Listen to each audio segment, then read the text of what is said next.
ಎಲ್ರಿಗೂ ನಮಸ್ಕಾರ. ಕರ್ನಾಟಕ ರಾಜ್ಯದ ಬೆಳಗಾವಿ ಜಿಲ್ಲೆ ತಾಯಿ ಯಲ್ಲಮ್ಮನ ನಾಡು ಸೌದತ್ತಿಯಲ್ಲಿ ಸುಮಾರು ವರ್ಷಗಳ ನಂತರ ಗ್ರಾಮದೇವಿ ಜಾತ್ರೆ ಜರುಗ್ತಾ ಇದೆ. ಈ ಗ್ರಾಮದೇವಿ ಜಾತ್ರೆಯ ಕುರಿತಾಗಿ ಗ್ರಾಮದೇವಿ ಜಾತ್ರಾ ಕಮಿಟಿಯ ಅಧ್ಯಕ್ಷರಾದಂಥ ಸನ್ಮಾನ್ಯ ಶ್ರೀ ವಿರೂಪಾಕ್ಷಣ್ಣ ಮಾಮನಿಯವರು ಈ ಜಾತ್ರೆಯ ಕುರಿತು ತಮ್ಮ ಅಭಿಪ್ರಾಯಗಳನ್ನು ಹಂಚಿಕೊಳ್ಳಿಕ್ಕೆ ನಮ್ಮೊಂದಿಗಿದ್ದಾರೆ. ಅಣ್ಣಾರ ನಮಸ್ಕಾರ ರೀ. ಈ ಹಿಂದೆ ಗ್ರಾಮದೇವಿ ಜಾತ್ರೆ ಭಾಳ ವರ್ಷಗಳ ನಂತರ ಆಗಿತ್ತು ಮತ್ತು ಅದು ಯಾವಾಗ ನಡೆದಿತ್ತು, ಎಷ್ಟು ವರ್ಷಗಳ ನಂತರ ಈಗ ಮತ್ತೆ ಜಾತ್ರೆ ಜರುಗ್ತಾ ಇದೆ ಅನ್ನಾರ? ಎಲ್ಲರಿಗೂ ನಮಸ್ಕಾರ. ನಮಗೆ ಗೊತ್ತಿದ್ದಂಗೆ 1912ರಲ್ಲಿ ಜಾತ್ರೆ ಆಗಿತ್ತು. ಆಮೇಲೆ 1981ರಲ್ಲಿ ದಿವಂಗತ ಚಂದ್ರಶೇಖರ್ ಮಾಮನಿಯವರ ನೇತೃತ್ವದಲ್ಲಿ ಅವಾಗೂ ಒಂದು ಜಾತ್ರೆ ಆಗಿತ್ತು. ತದನಂತರ ಸುಮಾರು 44 ವರ್ಷಗಳ ನಂತರ ಈಗ 2026ರಂದು ಇವತ್ತು ಈ ಜಾತ್ರೆ ಹಮ್ಮಿಕೊಂಡಿದ್ದೇವೆ. ತಾಯಿ ಯಲ್ಲಮ್ಮನ ಒಂದು ಆಶೀರ್ವಾದ, ಎಲ್ಲ ಊರಿನ ಹಿರಿಯರ ಒಂದು ಆಶೀರ್ವಾದ ಹಾಗೂ ನಮ್ಮ ಜಾತ್ರೆ ಹಿಂದೆ ಮಾಡಿದಾಗ 1981ರಲ್ಲಿ ಜಾತ್ರೆ ಮಾಡಿದಂಥ ಹಿರಿಯರನ್ನು ಎಲ್ಲರನ್ನು ಕೂಡಿಕೊಂಡು ಅವರ ಸಲಹೆ ಸೂಚನೆ ಕೇಳಿಕೊಂಡು ನಾವು ಜಾತ್ರೆಯನ್ನು ಇವತ್ತು ನಾಳೆ 4ನೇ ತಾರೀಕಿಂದ 12ನೇ ತಾರೀಕಿವರೆಗೆ ಸುಮಾರು 9 ದಿವಸಗಳ ಜಾತ್ರೆಯನ್ನು ಮಾಡ್ತಾ ಇದ್ದೇವೆ. ಅಂಕಲ್, ಇದು ಲಾಸ್ಟ್ ಟೈಮ್ 1981 ಒಳಗೆ ಆದಾಗೂ ನೀವು ಇದ್ರಿ ಜಾತ್ರೆ ಒಳಗೆ. ಲೈಕ್ ಈ ಸಲನೂ ನಾವೆಲ್ಲರೂ ಕೂಡಿ ಮಾಡತ್ತೀವಿ. ಅವಾಗಾಗಿದ್ದ ಜಾತ್ರೆಗೆ ಲೈಕ್ ಈಗಾಗೋ ಜಾತ್ರೆಗೆ ಏನು ಡಿಫ್ರೆನ್ಸ್ ಐತಿ? ಅವಾಗ ನಾವು ಇನ್ನೂ ಸಣ್ಣವರಿದ್ವಿ. ಅವಾಗಿನ ಜಾತ್ರೆ ಹೆಂಗಿತ್ತು, ಜನಸಂಖ್ಯೆನೂ ಕಡಿಮೆ ಅವತ್ತು. ಆಮೇಲೆ ಈ ಸೋಷಿಯಲ್ ಮೀಡಿಯಾನು ಅವತ್ತು ಯಾವುದೂ ಇರಲಿಲ್ಲ. ಅಷ್ಟಾದರೂ ಸಹಿತ ಅವತ್ತಿನ ದಿನಕ್ಕೆ ತಕ್ಕಂಗೆ ದೊಡ್ಡ ಪ್ರಮಾಣದ ಜಾತ್ರೆನೇ ಅವತ್ತು ವಿಶೇಷವಾಗಿ ಚಂದ್ರಶೇಖರ್ ಮಾಮನಿಯವರ ಒಂದು ನೇತೃತ್ವದಲ್ಲಿ ಯಾವುದೇ ಅಹಿತಕರ ಘಟನೆ ಆಗದಂಗೆ ಊರಿನಲ್ಲಿ ಒಂದು ಹಬ್ಬದ ವಾತಾವರಣ ಇಟ್ಟುಕೊಂಡು ಆ ಜಾತ್ರೆಯನ್ನು ನೆರವೇರಿದ್ರು. ಅವಾಗ ಸಣ್ಣ ಅವತ್ತಿನ ಲೆಕ್ಕಕ್ಕೆ ದೊಡ್ಡ ಜಾತ್ರೆ, ಇವತ್ತಿನ ಲೆಕ್ಕಕ್ಕೆ ಅದೊಂದು ಸಣ್ಣ ಜಾತ್ರೆ. ಯಾಕಂದ್ರೆ ಅವತ್ತಿನ ಪ್ರಸಾದದ ವ್ಯವಸ್ಥೆ ಯಾವುದೂ ಇರಲಿಲ್ಲ, ಕೇವಲ ಜಾತ್ರೆ ಒಂದೇ ಮಾಡಿದ್ರು ಅವತ್ತು. ಈಗ ಗ್ರಾಮದೇವಿ ಜಾತ್ರೆ ಸಿದ್ಧತೆಗಳು ಸುಮಾರು 45 ವರ್ಷದ ನಂತರ ನಡೆಯತ್ತ ಅಂತ ಹೇಳಿದ್ರಿ. ಈ ಜಾತ್ರೆ ಸಿದ್ಧತೆಯನ್ನು ಎಷ್ಟು ದಿನಗಳಿಂದ ನೀವು ತಾವು ಕೈಗೊಂಡಿದ್ದೀರಿ? ನಾನು ಪ್ರಥಮವಾಗಿ ಜಾತ್ರೆ ಮಾಡ್ಬೇಕಂತ ಪ್ರಸ್ತಾಪ ಮಾಡಿದ್ದು 2 ವರ್ಷಗಳ ಹಿಂದೆ ನಾಡ ಹಬ್ಬದ ಒಂದು ಕಾರ್ಯಕ್ರಮದಲ್ಲಿ ನಾನು ಹೇಳಿದ್ದೆ, ಜಾತ್ರೆ ಮೇಲೆ ಎಲ್ಲರೂ ಕೂಡ ಜಾತ್ರೆ ಮಾಡೋಣ ಅಂತ ಹೇಳಿದ್ವಿ. ಆದರೂ ಸಹಿತ ಯಾವುದೂ ತಪ್ಪಾಗಬಾರ್ದು ಅನ್ನುವಂಥ ಒಂದು ದೃಷ್ಟಿ ಇಟ್ಕೊಂಡು ಎಲ್ಲರನ್ನೂ ಭೇಟಿಯಾಗಿ, ಊರಿನ ಹಿರಿಯರನ್ನ ಭೇಟಿಯಾಗಿ, ಗೌಡ್ರನ್ನ ಭೇಟಿಯಾಗಿ, ನಮ್ಮಲ್ಲಿರುವಂಥ ರೆಕಾರ್ಡ್ಸ್ ಏನದ ಅವನ್ನೆಲ್ಲ ನೋಡಿಕೊಂಡು ಆಮೇಲೆ ಮೊನ್ನೆ ಉಗಾದಿ ದಿವಸ ಕಾಯಿ ಕಟ್ಟುವಂಥ ಕಾರ್ಯಕ್ರಮ, ಕಾಯಿ ಕಟ್ಟಿ ಅವತ್ತಿನ ದಿವಸ ಕಾಯಿ ಕಟ್ಟಿ ಕಾರ್ಯಕ್ರಮ ಆದ್ರಿಂದ ನಾವು ಈ ಜಾತ್ರೆಗೆ ಚಾಲನೆ ಕೊಟ್ಟು. ಲೈಕ್ ಹೋದ ಸಲ ಜಾತ್ರೆ ಆಗಿದ್ದ ಸಿದ್ಧತೆಗಳು ಮತ್ತು ಈ ಸಲ ಆಗಿದ್ದ ಸಿದ್ಧತೆಗಳು ಏನು ಡಿಫ್ರೆನ್ಸ್ ಐತಿ? ಅವತ್ತಿಂದು ಇವತ್ತಿಂದು ಫರ್ಕ್ ಅಂದ್ರೆ ಅವಾಗ ಸೋಷಿಯಲ್ ಮೀಡಿಯಾ ಇರಲಿಲ್ಲ. ನಾವು ಬೀಗರ್ನದು ಫೋನ್ ಮುಖಾಂತರ, ಆಮೇಲೆ ಲೆಟ್ರ್ ಹಾಕೋ ಮುಖಾಂತರ ಕರಿತಿದ್ವಿ. ಇವಾಗ ಸೋಷಿಯಲ್ ಮೀಡಿಯಾ ಭಾಳ ಫಾಸ್ಟು, ಎಲ್ಲ ಕಡೆ ಸುದ್ದಿ ಆಗೈತಿ. ಈ ನಾಡಿನಾದ್ಯಂತ ಈಗ ಸುದ್ದಿ ಆಗೈತಿ ಈ ಜಾತ್ರೆ. ಮೊನ್ನೆ ನಾನು ಬೆಂಗಳೂರಿಗೆ ಹೋದಾಗ ಸಹಿತ ಏನು ರೀ ಜಾತ್ರೆ ಮಾಡಾಕ್ತಿರಲ್ಲ ಅನ್ನುವಂಥದ್ದು ಕೇಳಿ ಬಂತು. ಈ ಭಾಗದಲ್ಲಿ ಒಂದು ದೊಡ್ಡ ಜಾತ್ರೆ, ಗೋಕಾಕ್ ಜಾತ್ರೆ ಆದ ನಂತರ ಇದೇ ಒಂದು ದೊಡ್ಡ ಜಾತ್ರೆ ಅಂತ ಒಂದು ದೊಡ್ಡ ಪ್ರಮಾಣದ ಮೇಲೆ ನಾವೆಲ್ಲರೂ ಕೂಡಿ ಜಾತ್ರೆ ಮಾಡಾಕ್ತೀವಿ.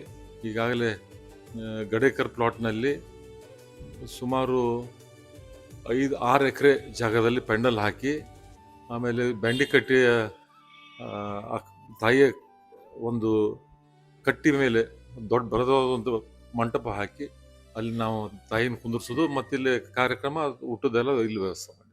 ಈಗ ಈ ಜಾತ್ರೆಗೆ ನೀವು ಎಲ್ಲ ಹಿರಿಯರು ಕೂಡ್ಕೊಂಡು ಎಲ್ಲರೂ ಪ್ರವೇಶಗಳನ್ನು ಮಾಡಿ, ಅದರ ಜೊತೆಗೆ ಯುವಕರು ಏನು ಈ ಜಾತ್ರೆ ಸಿದ್ಧತೆ ತಾವು ತಮ್ಮನ್ನು ತಾವು ಹೆಂಗೆ ತೊಡಗಿಸಿ?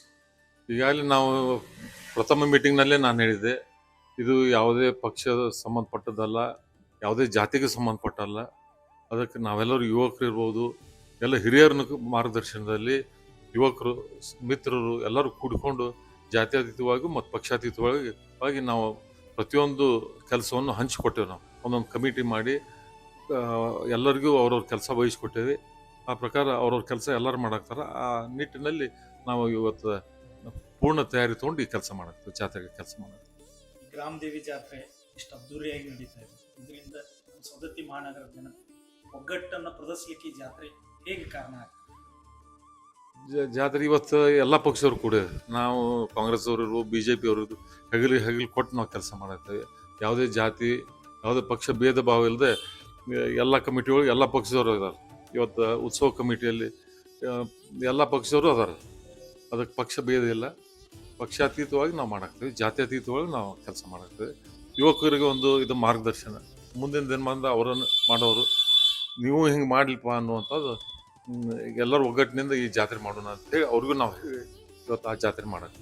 ನಮ್ಮ ಮಾರ್ಕೆಟ್ನಲ್ಲಿ ಸಾಕಷ್ಟು ವ್ಯಾಪಾರ, ಬಟ್ಟೆ ಅಂಗಡಿ ಇರ್ಬೋದು, ಕಿರಾಣಿ ಅಂಗಡಿ ಇರ್ಬೋದು, ಬಾಂಡೆ ಅಂಗಡಿ ಇರ್ಬೋದು, ಎಲ್ಲರಿಗೂ ಇವತ್ತು ನಮ್ಮ ಮನೆಗೆ ಇವತ್ತು ಎಲ್ಲ ಬೀಗರು ಇರ್ಬೋದು, ಹೊರಸ್ಥಳದಿಂದ ನಮ್ಮ ಸಂಬಂಧಿಕರು ಇರ್ಬೋದು, ಎಲ್ಲರೂ ಬರುತ್ತೆ. ಅವ್ರಿಗೆಲ್ಲರಿಗೂ ಆಹಾರ ಮಾಡುವಂಥ ಪದ್ಧತಿ ಇವತ್ತು ಬಟ್ಟೆ ಅಂಗಡಿ ಸಾಕಷ್ಟು ವ್ಯಾಪಾರ ಅವ್ರದ್ದು ಆಗತೈತಿ, ಕಿರಾಣಿ ಅಂಗಡಿಯವ್ರಿಗೂ ವ್ಯಾಪಾರ ಆಗತೈತಿ. ಆಮೇಲೆ ಇಲ್ಲಿ ಅನೇಕ ಸ್ಟಾಲ್ಗಳನ್ನ ಹಾಕಾಗ್ತೀವಿ, ಬಳಿ ಅಂಗಡಿ, ಅವೆಲ್ಲ ವ್ಯಾಪಾರಸ್ಥರಿಗೆ ಒಂದು ಅನುಕೂಲ, ಆರ್ಥಿಕವಾಗಿ ಎಲ್ಲರಿಗೂ ಅನುಕೂಲ ಆಗುವಂಥದ್ದು. ಆಮೇಲೆ ಇವತ್ತು ನಾವು ದೇಣಿಗೆಯನ್ನು ಹಣದ ರೂಪದಲ್ಲಿ ಕೂಡಿಸಿ ತಿನ್ನುವ ಪದಾರ್ಥಗಳ ರೂಪದಲ್ಲಿ ನಾವು ಸಂಗ್ರಹಿಸಿದ್ದೀವಿ. ಎಲ್ಲದರಲ್ಲೂ ಎಲ್ಲೇ ಕೇಳಿದ್ರು ಇಲ್ಲ ಅನ್ನುವಂಥದ್ದು ಯಾವುದೂ ಇಲ್ಲ. ಸಾಕಷ್ಟು ಪ್ರಮಾಣದಲ್ಲಿ ಜನರ ಒಂದು ಸಹಾಯ ಸಹಕಾರ ಈ ಜಾತ್ರೆಗಿದೆ. ಎಷ್ಟು ದಿನ ಈ ಜಾತ್ರೆಯನ್ನ ಹಮ್ಮಿಕೋಬೇಕಂತ ಹೇಳಿ ತಾವು? ಈಗಾಗಲೇ ಗೊತ್ತಿರುವಂತೆ 4ನೇ ತಾರೀಕಿನಿಂದ 12ನೇ ತಾರೀಕು ಸುಮಾರು 9 ದಿವಸಗಳ ಕಾಲ ಈ ಜಾತ್ರೆ. ಈಗಾಗಲೇ ನಾವು 4-5 ತಿಂಗಳ ಹಿಂದ ದೇವಿಯನ್ನು ಜಾತ್ರೆ ಮಾಡ್ಬೇಕಂದ್ರೆ ದೇವಿಗೆ ಬಣ್ಣ ಮಾಡಿಸ್ಬೇಕಾಗ್ತದೆ. ಅದಕ್ಕೆ 4 ತಿಂಗಳಿಂದನೇ ನಾವು ದೇವಿಯನ್ನು ಬಯಲು ಮೇಲೆ ಕಳಿಸಿ ಅಲ್ಲಿ ಬಣ್ಣ ಮಾಡ್ಕೊಳ್ತೇವೆ. ಅದಕ್ಕೆ ದೇವಿ ನಾಳೆ 3ನೇ ತಾರೀಕಿಗೆ ಸವಂಗಪ್ಪನ ಕೊಳ್ಳಕ್ಕೆ ಬರ್ತಾಳೆ. ಅಲ್ಲಿಂದ ಅವೆಲ್ಲ ಬಿಚ್ಚಿರ್ತಾರೆ ದೇವಿನ, ಅದನ್ನೆಲ್ಲ ಅಲ್ಲಿ ರಾತ್ರಿ ಹೊಂದಿಸಿ ಮರುದಿವಸ ಬೆಳಗ್ಗೆ ಒಂದು ಟ್ರ್ಯಾಕ್ಟರ್ ಮುಖಾಂತರ APMCಗೆ ಬಂದು ಬೆಳಗ್ಗೆ 6:30ಗೆ ಅಲ್ಲಿಂದ ಪೂರ್ಣ ಕುಂಭಮೇಳ ಮತ್ತು ವಾದ್ಯ ಮೇಳಗಳಿಂದ ಅಲಂಕೃತಗೊಂಡು ಮೆರವಣಿಗೆ ಮುಖಾಂತರ ಆನೆಯಗಿಸಿಲಿರುವಂತ ಅಲ್ಲಿ ಒಂದು ಕಟ್ಟೆ ಇದೆ, ಶಕ್ತಿ ಕಟ್ಟೆ ಇದೆ. ಅಲ್ಲಿ ಬಂದು ಅಲ್ಲಿ ಉಡಿತು ಆರತಿ ಮಾಡಿಸ್ಕೊಂಡು ಅಲ್ಲಿಂದ ನೇರವಾಗಿ ತೌರ್ಮನಿ ಕಟ್ಟೆ ಅಂತೈತಿ, ಇಲ್ಲೇ ಮಕಾಶಿರು, ಅಲ್ಲಿ ಅವರಿಗೆ ಎಲ್ಲ ಸಿಂಗಾರ ಮಾಡಿ ಹೊಸ ಬಟ್ಟೆ ತೊಡಿಸಿ ಆಕಿನ ಕಿಲಾಕ್ ಕರ್ಕೊಂಡೋಗಿ ಅಲ್ಲಿ ಮಾಂಗಲ್ಯ ಧಾರಣೆ ಮಾಡಿಕೊಂಡು ಹೊಳ್ಳಿ ಬಂದು ಬೆನ್ನಿ ಕಟ್ಟಿಲಿರುವಂಥ ಆ ಕಟ್ಟಿ ಬಂದು ಅಲ್ಲಿ ಕುಂದು. ಆಮೇಲೆ 5ನೇ ತಾರೀಕು 4ನೇ ತಾರೀಕು ಕಾರ್ಯಕ್ರಮ ಆಗ್ತದೆ. 5ನೇ ತಾರೀಕಿಗೆ ಇದಕ್ಕೆ ಮುಖ್ಯವಾಗಿ 16 ಜನ ರೈತರು ಇದಕ್ಕೆ ಜಾತ್ರೆ ಮಾಡೋರು, 16 ಮಂದಿ ರೈತರು, ಗೌಡರು, ಶಾನ್ಭೋಗರು, ಮೇಟಿಯವರು, ಅವರೆಲ್ಲ ಮನೆಗೆ ಹೋಗಿ ಕುಡಿ ತುಂಬಿಸ್ಕೊಳ್ಳುವಂಥ ಕಾರ್ಯ ಆಗತ್ತೆ. ಆಮೇಲೆ ಮರನೇ ದಿವಸ ಅಂದ್ರೆ 6ನೇ ತಾರೀಕು ಊರಲ್ಲಿರುವಂಥ ಎಲ್ಲ ಓಣಿಯಲ್ಲಿ ದ್ಯಾಮವ್ವನ ಕಟ್ಟೆ ಅಂತ ಅದಾವ, ಅಲ್ಲಿ ಹೋಗಿ ಅಲ್ಲಿ ಕಟ್ಟಿ ಮೇಲೆ ಕುಂತು ಆ ಓಣಿಯಲ್ಲಿರುವಂಥ ಎಲ್ಲರೂ ಬಂದು ಅಲ್ಲಿ ಆರತಿ ಮಾಡುವಂಥ ಪದ್ಧತಿ ಇತ್ತು.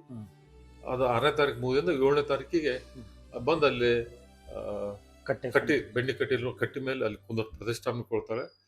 ಆಮೇಲೆ ಸುಮಾರು ಈ ಊರಲ್ಲಿ ಒಂದು 65 ಓಣಿ ಅದಾವ. ಪ್ರತಿ ದಿವಸ ಒಂದು ನಾವು ಹಂಚಿಕೊಟ್ಟೆವು, ಈ ಓಣಿಯವರು ಇಷ್ಟೇ ತಾರೀಕು ಬರ್ಬೇಕು. ಸುಮಾರು 10 ಓಣಿಯವರು ಒಂದೊಂದು ದಿವಸ ಬಂದು ಅಲ್ಲಿ ಉಡಿ ತುಂಬುವಂತ ವ್ಯವಸ್ಥೆ ಮಾಡಿದ್ರು. ಇದು ದೇವಿಗೆ ಸಂಬಂಧಪಟ್ಟಂತೆ ದೇವಿಯ ಪೂಜೆ ಪುನಸ್ಕಾರ ಕಾರ್ಯಕ್ರಮಗಳು ಪ್ರತಿ ದಿವಸ ದೇವಿ ಮುಂದೆ ಹೋಮ ಹವನಗಳು ಇರ್ಬೋದು, ಆಮೇಲೆ ದೇವಿಯ ಪಾರಾಯಣ ಇರ್ಬೋದು, ಅದನ್ನೆಲ್ಲ ವ್ಯವಸ್ಥಿತವಾಗಿ ಮಾಡ್ಕೊಂತ. ಮುಂದೆ ಇದು ವೇದಿಕೆ ಕಾರ್ಯಕ್ರಮ, ಸಾಯಂಕಾಲ ಸಾಂಸ್ಕೃತಿಕ ಕಾರ್ಯಕ್ರಮ. ಸಾಯಂಕಾಲ 6 ಗಂಟೆಗೆ ಮೂಲಿ ಮಠದ ಪರಮ ಪೂಜ್ಯರು ದೇವಿಯ ಒಂದು ಚರಿತ್ರೆಯನ್ನು ಪುರಾಣದ ರೂಪದಲ್ಲಿ ಹೇಳ್ತಾರೆ. ಆಮೇಲೆ 7:00ಗೆ ವೇದಿಕೆ ಕಾರ್ಯಕ್ರಮ ಇರ್ತದೆ. 7:00ರಿಂದ 9:00 ಮಠ. 9:00ಗೆ ರಸಮಂಜರಿ ಕಾರ್ಯಕ್ರಮ ಇರ್ಬೋದು, ಸಾಂಸ್ಕೃತಿಕ ಕಾರ್ಯಕ್ರಮ ಇರ್ಬೋದು, ನಾಟಕ ಇರ್ಬೋದು, ಅವೆಲ್ಲ ಜರುಗ್ತಾವೆ. ಒಟ್ಟಾರೆಯಾಗಿ ವಿಜೃಂಭಣೆಯಿಂದ ಈಗಾಗಲೇ ಊರಿನ ತುಂಬಾ ಅತಿ ವಿಜೃಂಭಣೆಯಿಂದ ನಮ್ಮ ಮನೆಯಲ್ಲೇ ಏನೋ ಒಂದು ಕಾರ್ಯ ನಡೆದಪ್ಪ ಅನ್ನುವಂಥದ್ದು ಎಲ್ಲರ ತಲೆಯ ಭಾವನೆ ಐತಿ. ಆ ಪ್ರಕಾರ ಇವತ್ತು ಕಾರ್ಯಕ್ರಮ. ಈ ಜಾತ್ರಾ ಸಂದರ್ಭದೊಳಗೆ ಈ ಊರಿನ ಮಹಾಜನತೆ ಏನೇನು ನಿಯಮಗಳನ್ನು ಪಾಲಿಸಬೇಕಾಗ್ತದೆ? ಅಧ್ಯಕ್ಷ ನಾವು ಹೇಳೋದ ಪ್ರಕಾರ ಪ್ರತಿಯೊಬ್ಬರು ಅಲ್ಲೇ ಬಂದು ಊಟ ಮಾಡಬೇಕು, ಮನೆಯಲ್ಲಿ ಯಾರು ಅಡಿಗೆ ಮಾಡ್ತಕ್ಕದ್ದಲ್ಲ. ಆಮೇಲೆ ಯಾವುದೇ ಆ, ಈ ವಾರ ಅಂತ ಗುಟ್ಕಾ ಇರ್ಬೋದು, ಮದ್ಯಪಾನ ಮದ್ಯಪಾನ. ಇರ್ಬೋದು, ಯಾರು ಮಾಡ್ತಕ್ಕದ್ದಲ್ಲ. ಆಮೇಲೆ ಬರಗಾಲಲ್ಲೇ ಅಡ್ಡಾಡಬೇಕು, ಹಾ. ಚಪ್ಪಲ್ ಹಾಕೋತಕ್ಕದ್ದಲ್ಲ. ಎಲ್ಲರೂ ಬಂದು ಅಲ್ಲೇ ಊಟ ಮಾಡಬೇಕು. ಮತ್ತು ನಾವು ಮೇಲಾಗಿ ನಾವು ಹೇಳೋದಷ್ಟೇ, ಎಲ್ಲರೂ ಬಂದು ಮನೆಯಲ್ಲಿ ಇರದೆ ಹ್ಮ್. ಅಲ್ಲೇ ಬಂದು ಜಾತ್ರೆ ನೀವು ಪ್ರೇರಿತವಾಗಿ ಸ್ವಯಂ ಸೇವಕರಾಗಿ ಎಲ್ಲ ಕೆಲಸ ಮಾಡಬೇಕು, ಅಲ್ಲಿ ನೀವು ಎಂಜಾಯ್ ಮಾಡಬೇಕು ಆ ಹಾ. ಜಾತ್ರೆ. ಆ ರೀತಿಯಲ್ಲಿ ನಾವು ಅವ್ರಿಗೆಲ್ಲರಿಗೂ ತಿಳಿಸಿ ಹೇಳಿ, ಇದಕ್ಕಿಂತ ಪೂರ್ವದಲ್ಲಿ ನಾವು ಪ್ರತಿಯೊಂದು ಓಣಿಗೆ ನಮ್ಮ ಮೂಲಿಮಠದ ಪೂಜಾರಿ ಕರ್ಕೊಂಡು ಪ್ರತಿಯೊಂದು ಓಣಿಗೆ ಹೋಗಿ ನಾವು ಏನು ಮಾಡಬೇಕು, ಏನು ಮಾಡಬಾರ್ದು ಅನ್ನೋಂಥ ಎಲ್ಲ ಪದ್ಧತಿ ನಾವು ಹೇಳ್ಬೋದು. ನಾವು ಗ್ರಾಮದೇವಿ ಜಾತ್ರಾ ಕಮಿಟಿ ಅಧ್ಯಕ್ಷರಾಗಿ ಹಗಲಿರುಳು ಕೆಲಸ ಮಾಡಿ ಯಶಸ್ವಿ ಆಗಬೇಕು ಅಂತೇಳಿ ನಾವು ಬಹಳಷ್ಟು ಪ್ರಯತ್ನ ಪಟ್ಟಿರಿ. ತಾವು ಈ ಒಂದು ಸಮಸ್ತ ನಾಡಿನ ಜನರಿಗೆ, ಸವದತ್ತಿ ಮಹಾನಗರ ಜನತೆಗೆ ಈ ಒಂದು ಜಾತ್ರೆ ತಾವೆಲ್ಲ ಆಗಮಿಸಿ ಯಶಸ್ವಿಗೊಳಿಸ್ಬೇಕಂತೇಳಿ ಎಲ್ಲ ಜನರಿಗೆ ಒಂದ್ಸಲ ಈಗಾಗಲೇ ನಾವು ನಿಮ್ಗೆ ಗೊತ್ತಿರುವಂತೆ ಈಗ ಅಲ್ಲಿ ಗಡೇಕರ್ ಪ್ಲಾಟಲ್ಲಿ ಬರೋದಾದ ಒಂದು ಕಂಡಲ್ ಹಾಕಿ ಊಟಕ್ಕೆ ಹೆಣ್ಮಕ್ಳಿಗೆ ಗಂಡ್ಮಕ್ಳಿಗೆ ಸಪ್ರೇಟ್ ನಾವು ಮಾಡ್ಕೊ ಅಲ್ಲೂ ಪೆಂಡಲ್ ಹಾಕಿ ಅಡುಗೆನೂ ಅಲ್ಲಿ ಮಾಡೋಕ್ಕಾದ್ರ ವ್ಯವಸ್ಥೆ ಐತೆ. ಅದ್ರ ಜೊತೆಯಾಗಿ APMC ಸಹಿತ ಅಲ್ಲಿ ಗದ್ದಲ ಆಗಬಾರ್ದಂತೆ APMC ಅಲ್ಲಿ ಸುಧಾ ನಾವು ಊಟದ ವ್ಯವಸ್ಥೆ ಮಾಡಿದ್ವಿ. ಅದಕ್ಕೆ ಇಷ್ಟೆಲ್ಲ ಭಾಳ ಒಂದು ಮುತುವರ್ಜಿ ವಹಿಸಿ ನಾವು ಅದ್ರ ವ್ಯವಸ್ಥೆ ಮಾಡೇವಿ. ಅದಕ್ಕೆ ದಯವಿಟ್ಟು ಎಲ್ಲರೂ ನೀವು ಅಲ್ಲೇ ಬಂದು ತಮ್ಮ ತಮ್ಮ ಕೆಲಸ ಸೇವೆಯನ್ನು ಮಾಡಿಕೊಂಡು ಅಲ್ಲೇ ಇರಬೇಕು, ಆ ಜಾತ್ರೆಯನ್ನು ಎಂಜಾಯ್ ಮಾಡ್ಬೇಕು ಅನ್ನುವಂಥದ್ದು ನಾನು ಹೇಳಕ್ಕೆ ಇಚ್ಛೆ. ಬರುವಂಥ ದಿನಮಾನದಲ್ಲಿ ಈ ಊರಿನಲ್ಲಿ ಈ ಜಾತ್ರೆ ಮುಗಿದ ಮೇಲೆ ಸಹಿತ ಇದೊಂದು ಬಾಂಧವ್ಯ ಏನೈತೆ ಎಲ್ಲರಿಗೂ ಆ ಬಾಂಧವ್ಯ ಉಳಿಲಿ ಅನ್ನುವಂಥ ಒಂದು ಇಚ್ಛೆ ವ್ಯಕ್ತಪಡಿಸಿ ಎಲ್ಲರಿಗೂ ಶುಭ ಕೋರಿ ನಾನು ಯಾರು ಮಾಡ್ತೀನಿ. ಈ ಜಾತ್ರೆ ನಡೀಲಿಕ್ಕೆ ಹಲವಾರು ಸಮಿತಿಗಳನ್ನು ನೀವು ರೂಪಿಸಿದ್ರಿ, ಅವ್ರವ್ರಿಗೆ ಆಯಾ ಕೆಲಸಗಳನ್ನು ಒಪ್ಪಿಸಿದ್ರಿ. ಹೀಗೆ ಮತ್ತೆ ಏನೇನು ಸಮಿತಿಗಳು, ಮಾಧ್ಯಮದವರು, ಪೊಲೀಸರು, ಹೀಗೆ ಎಲ್ರಿಗೂ ಒಂದೊಂದು ಕೆಲಸ ಕೊಟ್ಟರು. ವೇದಿಕೆಗೆ ಒಂದು ಕಮಿಟಿ ಐತಿ, ಮಾಧ್ಯಮಕ್ಕೆ ಒಂದು ಕಮಿಟಿ ಐತಿ, ಕ್ರೀಡಾಕ್ಕೆ ಒಂದು ಕಮಿಟಿ ಐತಿ, ಉತ್ಸವ ಕಮಿಟಿ ಅಂತ ಒಂದು ಐತಿ, ಪೆಂಡಲ್ ನಿರ್ವಹಣೆಗೆ ಒಂದು ಕಮಿಟಿ ಐತಿ, ಕುಡಿಯುವ ನೀರಿಗಾಗಿ ಒಂದು ಆಹಾರ ಕಮಿಟಿ ಐತಿ, ಆಹಾರ ಸಂಗ್ರಹಣೆಗೆ ಒಂದು ಕಮಿಟಿ ಐತಿ, ಆಹಾರ ತಯಾರಿಕೆಯಲ್ಲಿ ಒಂದು ಕಮಿಟಿ. ಸರಿ. ಹಿಂಗ ಅದು ಒಂದು 10ರಿಂದ 17 ನಮ್ಮ ಕಮಿಟಿ ಅದಾವ.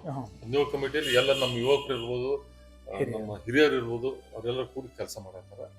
ಆಮೇಲೆ ವಿಶೇಷವಾಗಿ ನಾವು ಮಾಧ್ಯಮದವರು ಇದಕ್ಕೆ ಸಾಕಷ್ಟು ಪ್ರಚಾರ ಕೊಟ್ಟು, ಪೇಪರ್ನಲ್ಲಿ ಇರ್ಬೋದು, ಸೋಷಿಯಲ್ ಮೀಡಿಯಾದಲ್ಲಿರ್ಬೋದು ಸಾಕಷ್ಟು ಪ್ರಚಾರ ಕೊಟ್ಟು ಮಾಧ್ಯಮದವರು ಒಂದು ಸಹಕಾರ ನಮಗೆ ಯಾವಾಗಲೂ ಐತಿ. ಪತ್ರಿಕಾ ಪ್ರಿಂಟ್ ಮೀಡಿಯಾ ಇರ್ಬೋದು, ಡಿಜಿಟಲ್ ಮೀಡಿಯಾ ಇರ್ಬೋದು, ಎಲ್ಲರೂ ನಮ್ಮ ಸಹಕಾರ. ಇದು ಕೇವಲ ಸವದತ್ತಿ ತಾಲೂಕು ಅಷ್ಟೇ ಅಲ್ಲ, ಸವದತ್ತಿಯ ಅಕ್ಕಪಕ್ಕದಿರುವಂಥ ತಾಲೂಕು ಇರ್ಬೋದು, ಸವದತ್ತಿ ತಾಲೂಕಿನ ಎಲ್ಲ ಊರುಗಳಿರ್ಬೋದು, ಎಲ್ಲರೂ ಈ ಜಾತ್ರೆಗೆ ಬಂದು ದೇವಿಯ ಕೃಪೆಗೆ ಪಾತ್ರ ಆಗ್ಬೇಕಂತ ನಾನು ಕೇಳಿ ವಿನಂತಿ ಮಾಡ್ತೀನಿ. ಸ್ನೇಹಿತರೆ, ನಾವು ಇಲ್ಲಿವರೆಗೆ ಈ ಒಂದು ಗ್ರಾಮದೇವಿ ಜಾತ್ರಾ ಮಹೋತ್ಸವದ ಅಧ್ಯಕ್ಷರಾದಂಥ ಸನ್ಮಾನ್ಯ ಶ್ರೀ ವಿರೂಪಾಕ್ಷ ಮಾಮನಿಯವರ ಮಾತುಗಳನ್ನು ಕೇಳಿದ್ರಿ. ಈ ಒಂದು ಸಣ್ಣ ಚಿಕ್ ಚಾಟ್ ಕಾರ್ಯಕ್ರಮಕ್ಕೆ ತಾವು ವೀಕ್ಷಣೆ ಮಾಡ್ತಾ ಇದ್ದೀರಲ್ಲ, ತಮ್ಮೆಲ್ಲರಿಗೂ ಶುಭವನ್ನು ಕೋರ್ತಾ ಈ ಜಾತ್ರಾ ಮಹೋತ್ಸವಕ್ಕೆ ತಾವೆಲ್ಲರೂ ಆಗಮಿಸಿ ಈ ಜಾತ್ರೆಯನ್ನು ಯಶಸ್ವಿಗೊಳಿಸ್ಬೇಕಂತ ನಾವು ಕೂಡ ಈ ಮಾಧ್ಯಮದ ಮೂಲಕ ತಮ್ಮಲ್ಲಿ